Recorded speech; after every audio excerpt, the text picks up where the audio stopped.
Alright, now we're back to iPhone vlogging at it's already dark and it's only 5 to 6 dito sa Tokyo. Yeah. Pagdating ng gabi, ito nararamdam ako na yung lamig. Yung lamig ay parang first night ko yung first night ko dito last year, mga around that time. So, I probably might bring out the jacket this time. Yeah. Might wear it now. Dahil kasi iiwasan natin magkita ng kaso. Delikado. Right, so Wipek eh. Tindi. Okay, time clock right now here in Tokyo, it's 6:05. Sige. An article I saw online, sa Tokyo Guide ata yun, lagay ko dito. May mga ibang shop sa Takeshita Street yung nagsasara ng mga alas 8 ng gabi. So, best for me to get a move on. Ngayon, I was actually contemplating kung saan pa ako pupunta, pero na-mention ko kanina sa vlog na babalik ako na Akihabara. Well, it's not a bad idea dahil kasi di ba pag I've researched kasi pala a year before. May electric city kasi sa Akihabara. So, there's a part of the city or there's a part of the area na nag-iilaw siya sa gabi. I forgot what it's called eh. Kung electric city nga ba or whatnot. Can't remember. Anyways, bayan sa ko naman yan. Tapos, tingin tayo. I mean, nandun na rin na Super Potato. Check out Big Camera and all that stuff. So sige, let's try it. Everybody's so active. Meron din nga din sa loob pa ng park. Nag-huddle up na running club.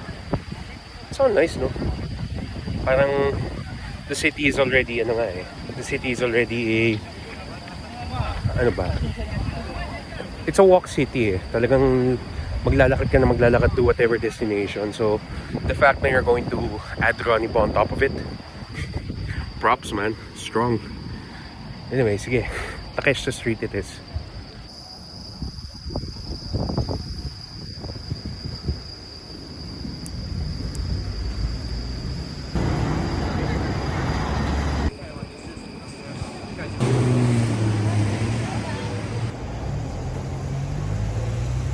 It actually got me thinking eh, dahil kasi I have to look into my itinerary ngayon dahil kasi since I'm having a clear idea na of how this trip will go. Sige. I have to do some adjustments dahil kasi I wanna do side quest ko kasi is I want to get like really good views of the city. So I was actually targeting either Tokyo Sky 3, Tokyo Tower. Uy, yung go-karts. Nakita niyo ba? Anyways, meron din naman sa Shibuya. And yeah, yun. Tapos, plano ko din kasi pumunta sa Yokohama and view yung go to their tower din. So, that's gonna be fun. Speaking of, kailangan ko din nga palang ayusin yung trip ko papuntang Yokohama. Probably gonna do that tonight na rin.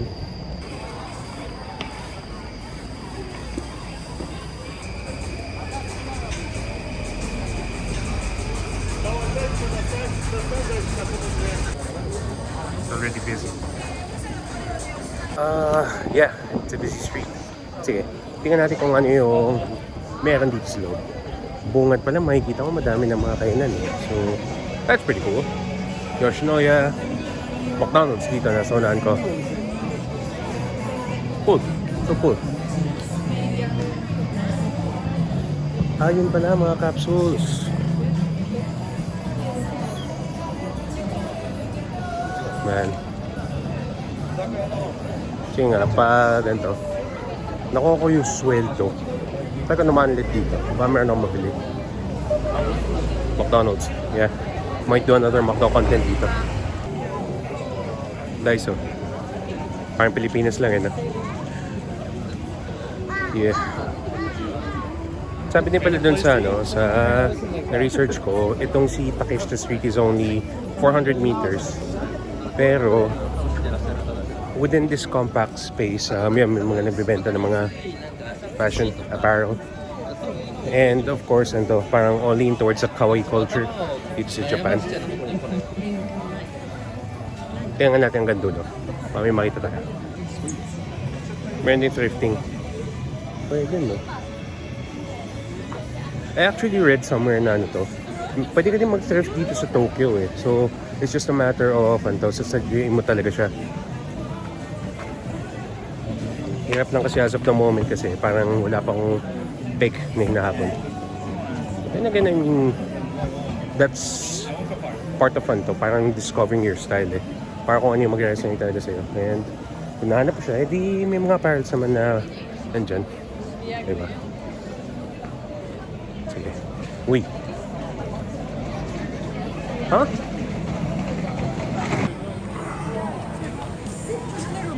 I mean, strawberries are delicious, pero not enough for me to have a fetish. Weird.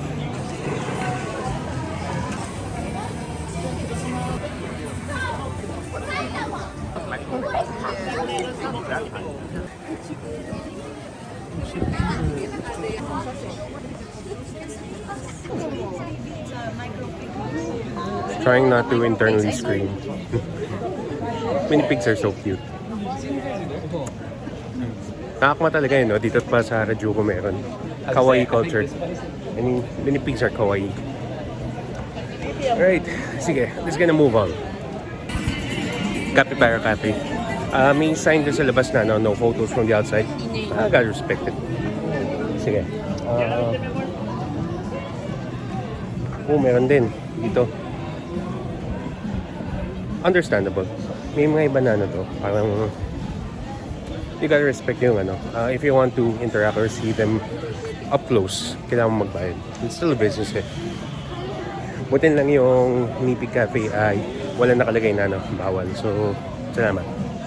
Anyways, sige. I think nandito na ako sa dulo ng kabilang side ng Takeshita. Yeah. So, balik ulit tayo doon. Yeah. Galing no, meron din sila dito ng tax-free. Pero, I'm thinking, kung bibili lang din naman ako ng tax-free, hindi siya dito. Meron dun sa Asakusa, malapit sa Sensoji Temple. Meron ding, well of course, pwede ka mag-donkey. Donkey is pretty much near sa hotel. So, we got options. Pera lang natin.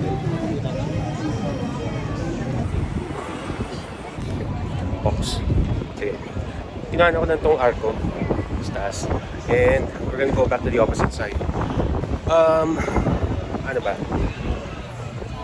I'm thinking, kung pupunta kasi ako ng Akihabara, doon na rin ako bibili ng pagkain. Yeah. Pwede. Dahil, ngayon naman, I want to go to Yakiniku Lake. And, ayun, sakto, meron daw sa Harajuku. So, sa Akihabara. Gutom na, nalilito na. Lala. Anyways, sige. Let's gonna move on. Ganda ng tintang glasses, no? And the presyo niya ay nasa may 1,100 yen. Divide mo by 3, that's around above 300 pesos. Mapapabili ako dito. Sige, at least nagkakaroon ako ng idea. Yeah. Ocular. The question is, kailangan ko masingit talaga na pumunta dito. At kailangan ko pumunta dito bago mag-alas 8. Conditions. Cool naman mga magnets. Sige. Paano makita pa ka na mas mura? Dahil kasi yung 630 tax free na yun. With tax, all in, mga nasa may 700. Divide mo again by 3, so mga around 240 para sa isa. So, sige, baka may makita pa ako na mas mura.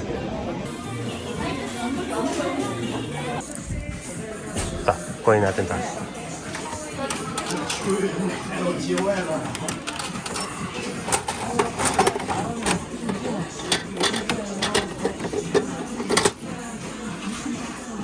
Oh, it's cool.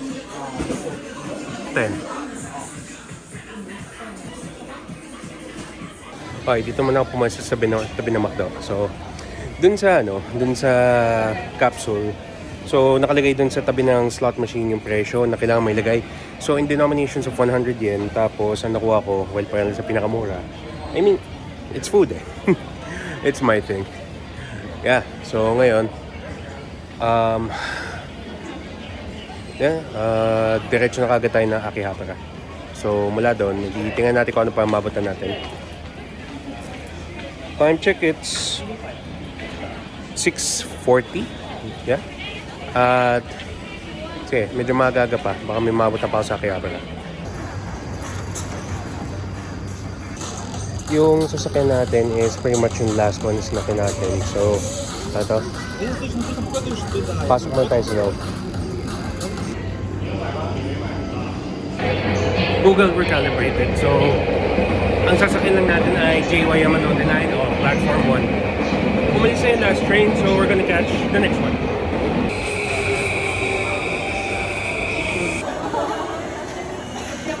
So cool. It's so cool. Sige. I really wanted to go to the electric town and nakataon na ito na mismo, nandito yung gate. Sige, labas tayo. Buti na nga lang din, may pahinga, nakakatulog na ako dun. Sige, let's explore! I remember the last time na pumunta ako dito sa Akihabara, I was looking for a restaurant na ginawa ng food challenge niya, no? I can't remember eh. I think it's Caesar Matata or si Randy Santel. It was Randy, it's Randy. Tapos ngayon, nagsaka niya yung restaurant na yun eh. As in, back and forth na ako dito sa Akihabara. Tapos, ngayon, pero also, we really have to make arrangements para sa challenge na gagawin ko dito. Kasi kung hindi, I have a backup, pero I already have my eyes set kasi dun sa challenge na gagawin ko or gusto kong gawin. Yeah. Sige.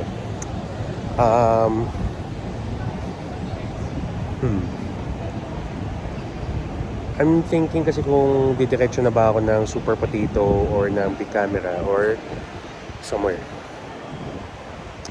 Teka. Bili naman ako tubig. Food looks good, pero mamaya na ako kumain. Ngayon muna natin mainom. I mean, yeah. I think kasi madaming may isod dun sa content ko dahil kasi I really wanted to do the challenge sana earlier, pero you gotta adjust and pivot. But nevertheless, since dito na rin naman lang ako, from time to time, try tayo. Mamaya. Sa mga makakahanap ng mga stickers, good luck and congrats. If nakita niyo yung mga stickers wherever I post them or sa mga mas Lapinis, let me know. Yeah, I would appreciate it. Sige, dumaan ako kasi dito. Yung pupunta naman natin is tayo naman natin pumunta ng Super Potato tsaka Big Camera.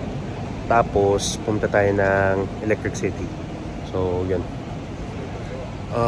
Pagkatapos nun, I'm gonna figure out dinner. Tapos tingnan natin kung ano pa pwede ko madanan. Also, I couldn't help it, bumili na ako ng grape Fanta because don't you want a Fanta? Visit. Grape Fanta. Yes, you want a Fanta. Sige. Busi ka lang to, tapos punta tayo. Sige, teka. The nostalgia. Yeah, much needed. Much needed. Sige. Okay, diretso tayo sa Super Potato.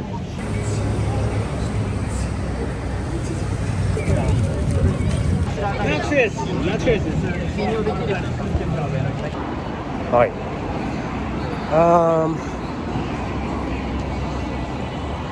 Medyo malapit na ako sa Super Potato. So, I am excited. So we're inside Super Potato right now and tama na clock, it's already 7:47. 12 minutes lang bago sila magsara. Pero just to give you like a general feel, ito yung fourth floor. So they have vintage games and consoles. They also have mga balo. I remember nung kapanahonan kasi yung mga lola ko, dun sa Valenzuela, meron silang console dati, palaruan. Parang ganito ata. Tapos, lahat ng mga bala, dahil kasi parang pinatigil na nila yung palaro, ay binigay sa akin. Yeah. Lahat ng bala binigay sa akin, pero yung console hindi. sa club.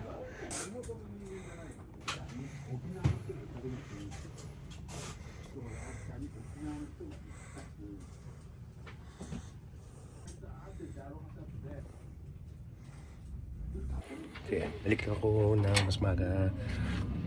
Siguro within the week. Sige. If I'm going to choose one of the two, dahil kasi malapit na mag-alas 8, let's go to the 5th floor tapos tingnan lang natin yung mga consoles. Oh damn, it's closed. Damn it. Sayang. Sige na nga. Huwag natin pilitin. Bukas na lang. Yeah. I mean, you gotta respect everybody's time. Kung late ka nga naman pumunta, wala ka tayong mabutan. Take it from me.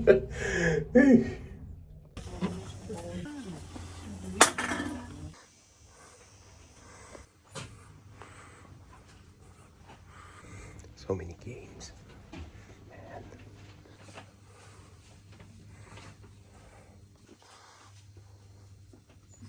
Mga bala na Game Boy.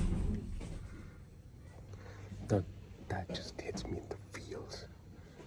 Man, I literally grew up playing with these consoles. Game Boy. Man.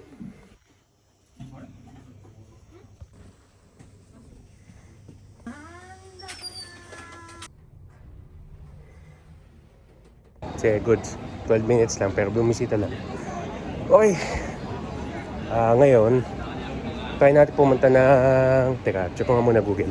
Sige, let's go to big camera. So, 110 meters siya mula sa Super Potato. And ngayon, tayo ay... paano ba? Pagkatapos nun, let's figure out where we're gonna go for dinner.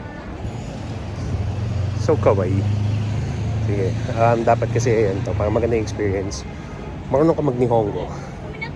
I mean, I see myself going back and forth dito for a really long time. Yeah. Japan's just one of those countries and Tokyo is one of those cities na you'll just never get tired of. Kaya, sige. Let's put in the effort for the investment. Now I see big camera.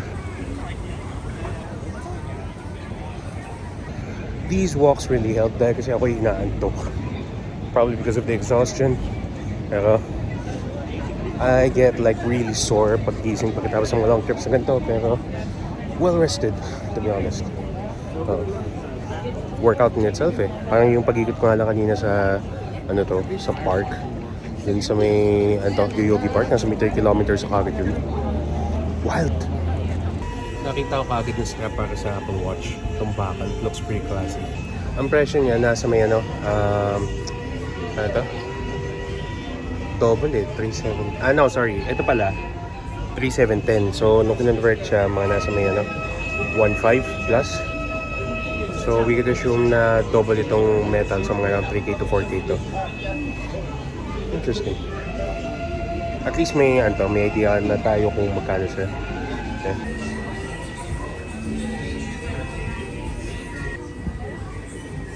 Dito din sa baba located yung mga laptops, yung mga smartwatches, and tinignan ko yung presyo nung Huawei. Hindi, tinignan ko yung Huawei mismo na watch. Impressive, no? Impressive yung technology nila. Ito naman Google.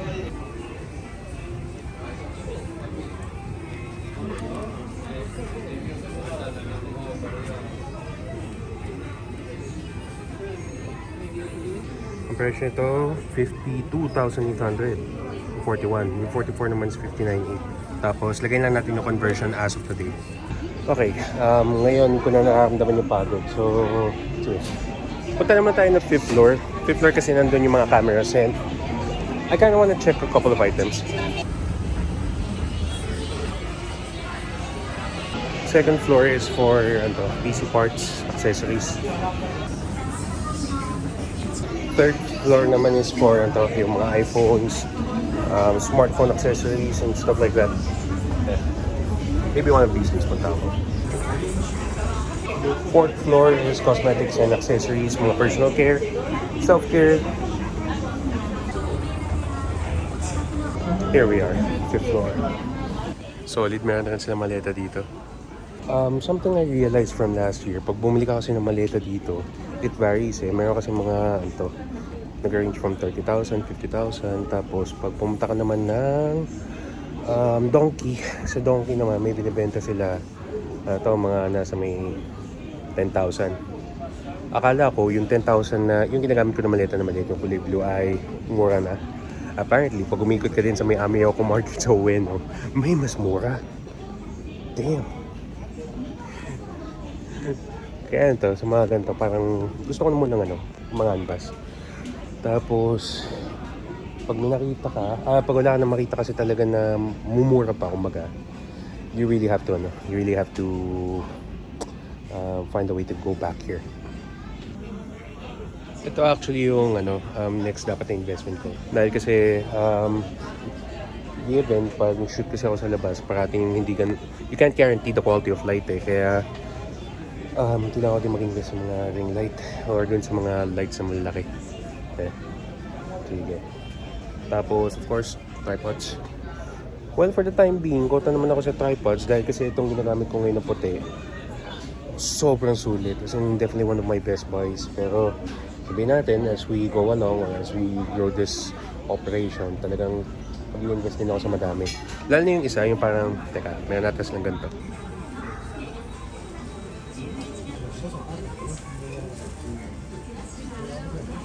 Mahal talaga ng mga memory cards.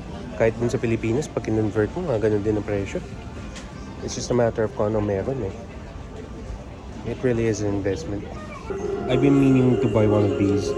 Halos lahat ng mga kilala kong travel content creators, yun kasi yung ginagamit. Sina GM Bantisio, si Marvin Samaco, Ivan, maski nga sina Boss Mark ng Explorations. And, you know what, napakaganda ng quality tapos ang liit na size. It could really fit into your arsenal lalo na ito na pag hindi mo kailangan parating dalhin yung mga malalaking cameras. Yeah. I mean, I love my gear and everything pero kung may mas lightweight na option, ba't hindi, di ba? Sige, ang priority natin if ever na bumili na ako within the week is probably yung ilaw. Tapos, kakayanin memory card. Alright, kota na ako so taas na. On second thought, bumaba na ako dahil kasi I am definitely tired. Managadi. Yeah, pag na ako kumain.